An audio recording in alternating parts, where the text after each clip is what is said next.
to my YouTube channel. Balik lagi sama aku Febriana Mega di YouTube channel aku. Dan thank you buat kalian yang udah ngeklik video ini. Dan jangan lupa untuk mendukung YouTube channel ini supaya YouTube channel ini pengikutnya banyak gitu ya. Karena kemarin sempat di-banned, gue baru bikin 4 video tapi udah kena banned YouTube. Gue gak tahu permasalahannya apa gitu ya. Ada salah satu mungkin video yang lumayan sensitif gue bahas gitu ya. Jadi ya begitulah, dan gue minta tolong buat kalian buat like dan subscribe dan share ke teman-teman kalian kalau misalkan kalian suka sama YouTube channel gue ini ya, dan dukung gue untuk menuju 100.000, amin. Nah oke gengs, kalian udah nonton apa belum serial terbaru Netflix? Yap, selagi rame banget dibahas tentang serial terbaru Netflix yang berjudul A Holy Betrayal, atau yang menceritakan betapa mengerikannya kelakuan pemimpin kultus yang mengatasnamakan agama demi nafsu.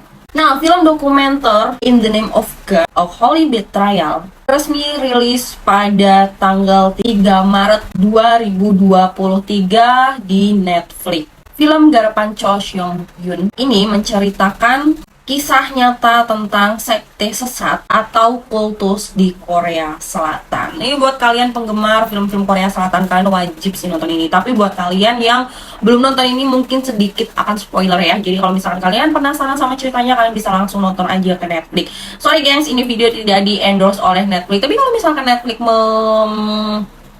memutuskan untuk endorse ke YouTube ini juga gak apa-apa sih ya.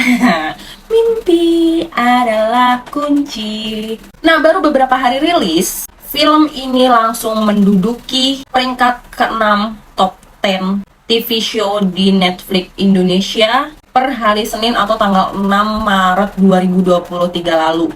Serial dokumenter In the Name of God, A Holy Betrayal diangkat dari kisah nyata yang terjadi di Korea pada tahun 1982. Nah, sebetulnya film ini tuh terdiri dari 8 episode, dan setiap episodenya itu menjelaskan tentang pemimpin sekte yang mengaku menjadi Tuhan dan juru selamat. Nah, karena film ini termasuk film dokumenter, maka film ini juga menghadirkan beberapa korban dan juga mantan pengikut dari aliran sekte sesat ini, dan mereka bersaksi dan juga menceritakan kekejaman sekte-sekte tersebut. Nah, film In the Name of God, A Holy Betrayal ini berangkat dari kisah nyata 4 sekte sesat yang pernah ada di Korea Selatan. Tapi di dalam video kali ini gue mau membahas salah satu aja dulu ya dari sekte sesat yang dibahas di dalam film ini. Nah, salah satunya adalah tentang sekte sesat yang bernama JMS. Nah, mungkin di video-video selanjutnya gue bakal ngebahas 3 sekte yang ada di film ini, tapi nggak secara langsung gitu ya gengs. Jadi nanti gue bakal pisahin di playlist sendiri gitu ya tentang film ini. Mulai dari yang pertama, yaitu sekte sesat JMS. JMS ini tuh sebetulnya kayak singkatan dari pendirinya yang bernama Jong Myung Suk. Nah, tapi JMS ini tuh juga digunakan untuk menyebut agama sesat. Tapi gue kayaknya nggak kepengen menganggap ini sebuah agama deh ya, karena kan maksudnya ini juga kayaknya bukan sebuah agama ya. Jadi gue sebutnya di sini adalah sekte ya. Julukan dari sekte yang dia buat gitu. Jadi JMS ini sebutan dari sekte sesat yang dibuat oleh Jong Myung Suk. Nah, terus waktu ditanya nih bahwa sekte sesat ini diambil dari nama dia gitu ya, singkatan nama dia JMS itu tuh sebetulnya dia itu menyangkal gitu dan memberikan alasan bahwa nama JMS ini bukan dari inisial namanya. Jong Myung Suk ini mengatakan kalau JMS itu tuh punya artinya sendiri gitu gengs. Tapi arti nama-namanya itu kesannya tuh kayak dipaksain gitu loh. Kalau menurut gue setelah gue nonton filmnya juga kayaknya ini singkatan dari nama dia sih. Tapi dia tetap membuat alibi kalau nama itu tuh memiliki arti sendiri gitu. Bahwa JMS itu tuh singkatan dari yang pertama Jesus Morning Star. Dan yang kedua singkatan dari Jesus Messiah Savior. Atau kalau dalam bahasa Indonesia adalah Bintang Pagi Yesus dan juga Yesus Mesias Penyelamat. Jadi kayak maksa gitu loh. Nah, tapi geng, sebetulnya tuh sekte ini udah berkali-kali ganti nama. Mulai dari tahun 1980 sampai 1986 disebut sebagai Gereja Haechon. Kemudian pada tahun 1989 sampai 1996 disebut juga sebagai Persatuan MS Pelajar Universitas Dunia. Tahun 1996 sampai 1999 disebut sebagai Persatuan Kristen Internasional. Lalu tahun 1999 sampai 2003 disebut Gereja Kristen Timur Barat. Dan hingga saat ini diganti lagi ganti agama kok digonta-ganti sak penake dhewe yo. 2003 sampai saat ini diganti sebagai CGM atau Christian Gospel Mission. Nah, jadi JMS itu tuh kayak lebih ke namanya dan kepercayaannya itu dipanggil JMS juga. Tapi sebetulnya adalah julukannya dan nama aslinya itu CGM. Oke? Sampai sini paham atau pusing? Nah, tapi gengs, sebagai tambahan informasi, sebetulnya agama atau sekte sesat ini di Korea Selatan sendiri ini sudah dianggap sesat karena dianggap sangat melenceng dari agama Kristen yang sebenarnya. Nah, sebelum gua membahas tentang ajaran apa atau kelakuan apa yang ada di dalam sekte JMS ini, gue bakal menceritakan dulu tentang profil pemimpinnya. Jadi, Jong Myung Sok ini lahir pada 16 Maret 1945. Nah, buat kalian mungkin yang udah nonton serial ini di Netflix, pasti kalian udah tahu lah ya tentang kejahatan apa yang sudah dilakukan oleh si JMS ini. Dan kalian juga pasti udah tahu kalau JMS ini tuh kelahiran 1945. Karena dia menggunakan itu sebagai kode yang menunjukkan bahwa dia ini adalah Mesias gitu. Nah, kalau misalkan kalian udah nonton, gua aja yang nonton gitu ya, di awal-awal tuh udah ngerasa jijik. Baru di berapa menit pertama itu udah ngerasa jijik banget. Apalagi kalau misalkan kita berada di dalam, nauzubillah min dzalik sih. Buat gue juga kalau misalkan kalian jalan-jalan ke Korea atau ke luar negeri atau kemanapun ya, kalian dengar tentang kultus sesat ini, sebaiknya kalian jangan coba-coba mendekat karena bener-bener kejahatannya ini tuh sangat menjijikkan. Nah, kalau misalkan buat kalian yang belum tahu Mesias itu apa, Mesias itu artinya adalah wakil Tuhan. Jadi si Jong Myung Sok, atau gue nyebutnya di sini JMS aja gitu ya, dia mengaku-ngaku bahwa dia adalah nabi yang dikirimkan oleh Tuhan. Bahkan dia juga berpura-pura menjadi Tuhan. Dan yang difilmkan di Netflix bahwa dia dipenjara selama 10 tahun itu adalah kisah nyata ya, gengs. Jadi dia itu pernah dipenjara dari tahun 2008 sampai dengan 2018 karena melakukan kejahatan pemerkosaan dan juga kekerasan seksual terhadap banyak sekali pengikut perempuannya yang masih berusia 20-an tahun gitu, gengs. Di Korea dan juga bahkan luar negeri. Ada yang dari Hong Kong, ada yang dari Cina, ada yang dari Taiwan, bahkan juga ada yang dari Australia. Dan kalau menurut gue sih tidak menutup kemungkinan juga ya, masih ada korban-korban lain di negara, mungkin gitu ya, di negara lain yang belum terdaftar gitu, gengs. Nah, mungkin kalau menurut gue ya, hukuman 10 tahun ini atau menurut kita gitu ya, itu mungkin tidak akan setimpal dengan kejahatan yang sudah dilakukan oleh si JMS ini. Apalagi korbannya itu tuh anak-anak perempuan yang usianya 20 tahunan dan bahkan ada juga yang diperkosa sebelum usia dewasa, gengs. Jadi menurut gue ini bener-bener menjijikan ini orang nih.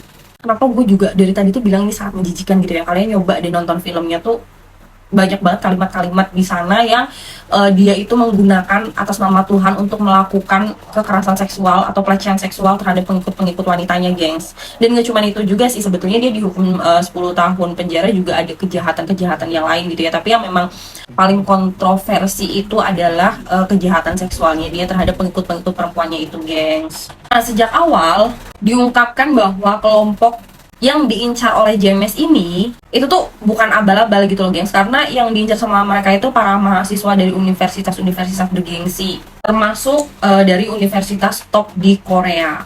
Kenapa dia gampang banget gitu ya untuk menggait mahasiswa-mahasiswa bahkan di universitas-universitas besar yang ada di Korea gitu ya, karena gaya dakwahnya hingga posisi pengikutnya yang dianggap keren dan terpelajar, jadi membuat makin banyak orang lagi yang tertarik untuk bergabung di dalam kelompok ini atau kultus sesat ini, gengs. Nah, para korban dan juga mantan-mantan pengikutnya ini yang diwawancara secara langsung ataupun yang dinarasikan oleh orang lain untuk melindungi identitas narasumbernya mereka gitu ya, gengs. Itu nggak cuman menceritakan kesaksian mereka saat menghadapi perlakuan mesum yang berkedok agama ini. Nah, tapi yang agak menarik di sini gitu ya, gengs, nggak cuman penuturan ulang soal peristiwa masa lalu atau menceritakan ulang tentang peristiwa masa lalu yang mereka hadapi gitu ya. Mereka juga menelaah lagi pemikiran dan perspektif mereka pada saat itu gitu loh, atau di masa lalu. Jadi para mantan pengikut JMS ini tuh menceritakan alasan apa aja yang menyebabkan mereka itu bisa terjerumus dan bahkan membela habis-habisan dan menyerahkan segala yang mereka punyai gitu. Nah, mungkin dari kalian yang nonton filmnya itu di Netflix, atau bahkan kalian nonton video ini ya, mungkin kalian tuh kayak beranggapan kok bisa gitu loh, mereka bisa sampai tertarik dan menjadi pengikut di dalam agama sesat atau kultus sesat itu gitu ya, gengs. Tapi dengan kalian mungkin nantinya akan melihat serial ini di Netflix, kalian tuh akan mendapatkan jawaban dan juga teka-teki soal mengapa orang-orang ini bisa dibutakan akalnya dan juga terjebak dalam sebuah sekte sesat. Nah, selain itu, di dalam filmnya juga diceritakan, dihadirkan pula orang-orang yang dianggap setan oleh pihak JMS. Jadi mereka adalah orang-orang yang memiliki keberanian atau nyali gitu ya, untuk mengungkap bobroknya pemimpin sekte ini atau si Jong Myung Sok. Walau taruhannya adalah keselamatan diri mereka dan juga keluarganya, karena di film itu tuh diceritakan juga ada orang yang menceritakan tentang kebobrokannya, akhirnya dia diancam dan juga keluarganya sampai kena gitu, gengs. Nah, salah satu kenapa film In the Name of God, Holy Betrayal ramai diperbincangkan adalah penolakan keras dari pihak JMS yang mengajukan gugatan kepada Netflix dan stasiun TV di Korea, MBC, yang memproduksi tayangan ini. Dan pada saat itu ini dimenangkan oleh JMS ya, karena memang untuk sekte atau agama sesat ini tuh memang mereka tuh dananya tuh gila-gilaan gitu loh. Jadi mereka tuh bisa menyewa pengacara hebat gitu kan, atau membayar media gitu-gitu, gengs. Nah, namun pada 2 Maret lalu, pengadilan distrik Seoul akhirnya menyatakan bahwa tayangan ini memiliki konten yang memadai. Jadi mungkin akhirnya tuh pengadilan distrik Seoul Barat itu, wes, ini tayangan itu sudah memadai kok secara subjektif dan objektifnya. Nah, akhirnya film ini ditayangkan oleh Netflix dan menjadi gempar gitu, geng. Nah, sebenarnya JMS ini tuh tidak serta-merta langsung membuat agama sesat ini gitu ya, gengs. Nah, dia tuh sama kayak pemimpin-pemimpin sekte sesat lain, yaitu bahwa dia dulunya adalah penganut Kristen juga, dan juga pernah masuk ke dalam agama sesat yang bernama Unification Church. Yang belum tahu tentang agama sesat Unification Church, kalian bisa searching sendiri gitu ya. Itu kayaknya juga pernah booming sih, dan salah satu dan pemimpin agamanya juga kalau nggak salah itu dari Korea juga. Jadi gue agak lumayan heran sih sama Korea yang penduduknya itu kan untuk kepercayaan terhadap agama itu kan sangat, maksudnya nggak terlalu banyak gitu ya, tapi agama sesat di sana tuh agak lumayan banyak gitu, gengs. Nah, kalian bisa cari tahu lah tentang agama sesat yang ada di Korea Selatan gitu ya, karena di sini gue mau fokus tentang si JMS ini gitu, geng. Nah, jadi JMS ini tuh sempet masuk agama Kristen, dan dia juga masuk ke agama UC tadi itu, atau Unification Church. Nah, kalau menurut gue sih dia banyak belajar gitu ya dari agama sesat sebelumnya tentang bagaimana cara menipu orang lain dan juga memperoleh kekuasaan, juga uang yang sangat banyak dengan menjadi seorang pemimpin agama. Nah, di dalam agama ini atau di dalam agama CGM ini gitu ya, sebetulnya tuh ada yang menarik bahwa CGM itu melarang pengikutnya untuk saling suka satu sama lain. Jadi kayak beda ya, geng, sama si Jong Myung Suk ini yang kayak kesannya tuh si pemimpinnya aja yang boleh menguasai semua perempuan atau pengikut perempuannya dia gitu. Nah, tapi menurut gue ya, ini yang lebih mengerikannya lagi adalah perempuan yang awalnya merupakan korban pemerkosaan, dengan berjalannya waktu mereka juga akhirnya menjadi bagian dari agama, dan mereka juga ikut membawa perempuan-perempuan muda untuk diserahkan ke Jong Myung Sok. Jadi kayak korbannya ini tuh nggak berhenti di dia gitu loh. Setelah dia menjadi korban, dia membawa perempuan lain untuk dijadikan korban, dan kayak berlanjut gitu loh, gengs. Kayak rantai rantai yang nggak bisa diputus gitu loh, gengs. Dan sampai pada akhirnya mereka sadar gitu ya, karena mungkin kalau misalkan kalian bertanya lagi, kok mau sih perempuan ini jadi, maksudnya dia kan udah pernah jadi korban, kenapa dia sekarang istilahnya mungkin bisa jadi dibilang jadi pelaku juga ya, karena ya dicuci otak juga gitu loh, gengs. Nggak serta-merta kalau misalkan kalian masuk ke aliran sesat gitu ya, atau ke agama yang sesat kayak gitu tuh kalian bisa lepas dengan mudah tuh susah, karena memang kadang-kadang itu taruhannya adalah diri kita sendiri atau bahkan keluarga yang diancam gitu, gengs. Nah, ada beberapa ada beberapa pendapat yang mengatakan bahwa kenapa sih orang-orang ini tuh gampang banget untuk ditarik atau untuk bertahan di dalam sekte sesat si JMS ini, karena memang penyampaian khotbahnya si Jong Myung Sok ini tuh memang kadang-kadang tuh menghubungkan dengan logika berpikir, dan juga gini deh simpelnya, kalau misalkan kita membaca kitab gitu ya, kadang-kadang kan ada penafsiran yang kita memang nggak tahu gitu ya, gengs. Jadi kita harus benar-benar bertanya dengan orang yang ahlinya gitu. Nah, si Jong Myung Sok ini atau JMS ini tuh cara menjelaskannya itu juga dianggap masuk akal oleh pengikut-pengikutnya gitu, gengs. Nah, setelah si JMS ini menyelesaikan studinya, dia itu mulai berkhotbah dan juga menginjili di komunitas lokalnya. JMS ini tuh mengklaim bahwa dia itu telah menerima wahyu dari Tuhan, termasuk gagasan bahwa Tuhan memiliki aspek laki-laki dan perempuan dan bahwa dirinya sendiri adalah utusan Tuhan. Ia juga mengaku sebagai reinkarnasi dari Yesus Kristus dan pernah bercakap-cakap dengan tokoh sejarah lainnya seperti Leonardo da Vinci dan Albert Einstein. Oke, ada-ada gitu ya. Nah, klaim ini tuh sempat kontroversial dan juga menimbulkan kritik untuk si Jong Myung Sok ini. Namun, JMS dan para pengikutnya berpendapat bahwa kepercayaan mereka didasarkan pada ajaran Alkitab dan bahwa mereka adalah denominasi Kristen yang sah. Aliran yang didirikan oleh Jong Myung Sok ini terus memperluas kehadirannya di seluruh Korea Selatan dan kemudian secara internasional, khususnya di Amerika Serikat pada tahun 1999-an gitu. Jong Myung Sok menjadi subjek pemberitaan kontroversial dan masalah hukum, termasuk tuduhan pelecehan seksual, penggelapan dan juga penggelapan pajak. Dia terbukti melakukan pelecehan seksual terhadap banyak anggota perempuan di kelompoknya. Beberapa mantan anggota atau pengikutnya dia juga mengatakan bahwa dia melakukan eksploitasi keuangan dan juga pelecehan psikologis.